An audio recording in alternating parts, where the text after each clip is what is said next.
மங்கை என்று சொன்னவரும் மனைவி என்று சொல்ல வரும். மங்கை என்று சொன்னவரும் மனைவி என்று சொல்ல வரும்.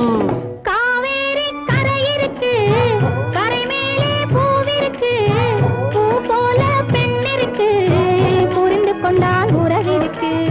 பஞ்சவர்ண கிளி இருக்கு, பழுத்து வந்த பழம் இருக்கு, நெஞ்சினிலே நினைவிருக்கு, நெருங்கி வந்தால் சுகம்.